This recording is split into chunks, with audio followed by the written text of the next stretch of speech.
And now to our special report from the Middle East. The current conflict has raged for more than a year and has left tens of thousands of people killed and millions across Gaza, Israel and Lebanon displaced. And then there are civilians navigating their daily lives against the backdrop of war and violence. For 5 premature Palestinian babies born in Jerusalem to women from Gaza, this week marked 1 year since they've seen their mothers. Our correspondent Claudia Farhart and camera operator David Ollier visited Makassed Hospital, where the children, now aged 1 year, are yet to be discharged. In this East Jerusalem hospital, 5 young toddlers have spent their entire lives.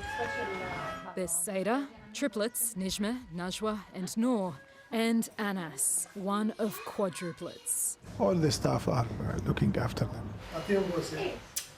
including myself. In this room, they eat, sleep and play. They know only the hospital staff and each other. These 5 children were all born prematurely to women from Gaza. By the time any of them were well enough to leave the hospital, the war had already begun, and it's now been 1 year since any of them have seen their mothers. Some of these children were ready for discharge last October. Their mothers just waiting on Israeli-issued permits, allowing them to leave Gaza to collect them. And 7th of October was the war started, and nothing could be done. Since then, only some foreign nationals and medical evacuees have been allowed to leave Gaza. The hospital has been applying to bring the mothers to Jerusalem with the help of aid groups, with no success. Premature babies, they are at risk of developmental problems.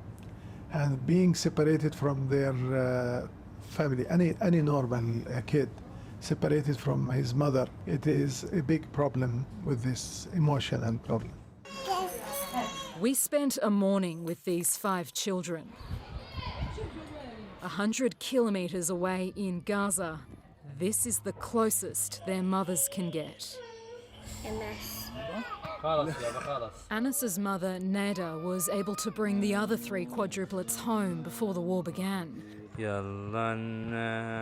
But with complications from birth, Anas needed to stay longer. بعد أسبوعين حكوا لي صار عنده نزيف درجة أولى، يعني بتروح لحالها. بعد فترة قالوا درجة ثالثة، بعد فترة قالوا لا، ما من كتر النزيف اللي عنده صار عنده مية على راسه. بعد هيك صار عنده فيروس، حطوه بأوضة عازلة لحاله، وصارت تلتهب عنده العملية، يعني كل فترة بعدي لعملية أنس. Surviving 1 year in a war zone with 3 babies and 2 older children has been gruelling. When the fighting reached Khan Yunis, the family fled to Rafah. They returned to find their home in ruins. They pitched this tent on top of the rubble, where they've been living ever since.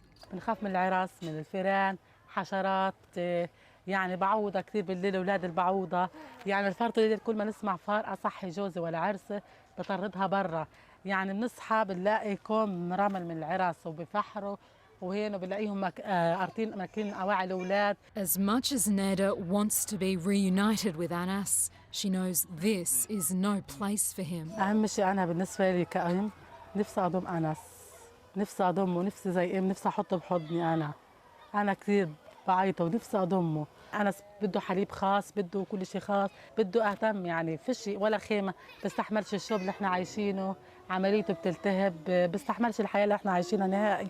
نفسي أجيبه بس مش قادرة. Back in Jerusalem, Anas has access to around-the-clock medical care and a safety his 3 quadruplets don't yet know. How long do you think that they can stay here living in this hospital? Well, I don't know. And how long is you think the war is going to? The moment the war ends, that we can send them home to their mothers. Before that, it is very difficult. There were no clean water, no nutrition, no milk for the babies, no food for the babies. Even if they got sick, they're going to die. Despite the challenges these 5 children have already faced in their short lives, doctors say all are making good progress. These are Gazan people. They are usually strong, stronger than any other Palestinian. Even as babies. Even their babies. In Jerusalem, Claudia Farhart, SBS World News.